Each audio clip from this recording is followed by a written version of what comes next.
Hello, this is Team A for Foundations of Inquiry. In this video, we will be discussing the death penalty and why we do not agree with it, as it is immoral. From the days of early colonization in the Americas to the current day, the death penalty, often referred to as capital punishment, is used to execute an individual who has committed the most horrific of crimes. According to deathpenalty.org, offenses that are currently punishable by death are murder, rape, sexual abuse of a minor, terrorism, and treason.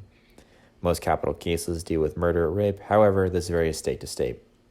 Currently, 25 states still enforce the death penalty, 22 have abolished it, and 3 states have paused death penalty schedules. We interviewed an individual that was a firm believer in the death penalty. The goal of this conversation was to provide the opposing side with a voice of reason to prove that capital punishment is in fact immoral. Why do you support the death penalty? People that break the law to kill or harm someone need to be punished. They deserve it. This idea is often referred to as an eye for an eye. If the criminal harms someone, they are subject to the same punishment. This reasoning is extremely contradicting. If a murderer is executed for their actions, a cycle of violence begins, and the killing never stops. Yes, it is wrong that a victim is killed. However, that crime does not justify more killing. Is it not violence we are trying to stop in the first place? A goal of crime should be deter violence, not continue it. This logic is often backed by emotion, not reason. What kind of execution do you condone? Are there any methods that you don't condone? I mean, the main form I believe they use is lethal injection, and they don't even feel it. I think that someone that is able to kill another person deserves the same fate. The history of lethal injection being used in death penalty cases is actually quite disturbing. Initially, the introduction of lethal injection as a form of execution had a dual purpose: public appeal and cost savings. Proponents of the death penalty likened it to a standard medical procedure. According to Bill Wiseman, an Oklahoma state representative, known as the father of lethal injection, said there's no pain, no spasms, no smells or sounds, just sleep, then death. At the same time, the electric chair was proving to be an expensive form of executing those on death row, so cheaper alternatives, including drugs, were considered. While typically thought to be a one-and-done type of deal, the most common form of lethal injection is a combination of 3 drugs. The first is a barbiturate, which acts as a sedative.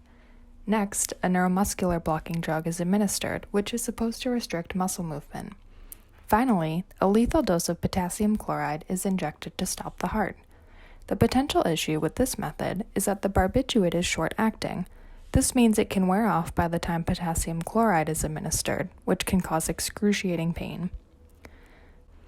Moreover, while many people think lethal injection is the most effective and humane way for enacting capital punishment, a 2014 study by Austin Surratt of Amherst College found it is in fact one of the most botched forms of execution.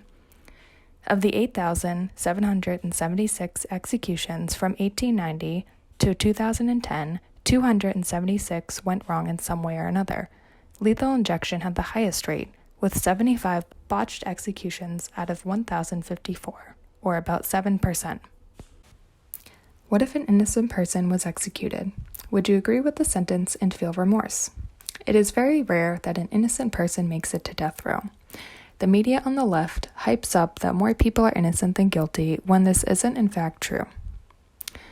According to the late Thurgood Marshall, who served as an Associate Justice of the Supreme Court, if people knew everything that capital punishment entailed, there would be absolutely no way for them to support it. The Supreme Court does consider the death penalty different from any other type of punishment due to its severity, and it did introduce various regulations to ensure it is enacted equitably. Part of this includes a 2-part trial. The first stage is the guilt phase, where an individual's culpability for a crime is determined. Next is the sentencing phase, where the judge can sentence an individual to death. While this type of bifurcated trial is thought to be advantageous because it splits the guilt and sentencing phases, research shows it is also known to cause a brutalization effect. This occurs due to the guilt phase, where the prosecution aims to dehumanize the defendant in an effort to solidify jurors' opinions of their guiltiness. By the time that any mitigating factors are introduced, their minds have already been made up. Typically, jurors who prematurely decide to vote for the death penalty also claim they are absolutely convinced of their decision and do not consider changing their minds. Some proponents of the death penalty also argue it is a deterrent to violent crime.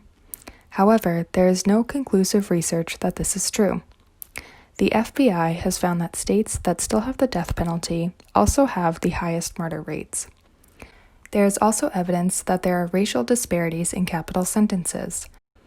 Black defendants who are convicted of killing white victims are more likely to receive the death penalty than any other racial combination of defendant and victim. Additionally, only 1% of those who were convicted of killing a black person received the death penalty, compared to 11% of those who were convicted of killing a white person. Altogether, these findings suggest the death penalty is not used as fairly as it was originally intended to, and it disproportionately affects minorities. Not to mention, there's a moral factor to the death penalty. The ACLU has found that since 1973, over 156 people have been fully exonerated from death row.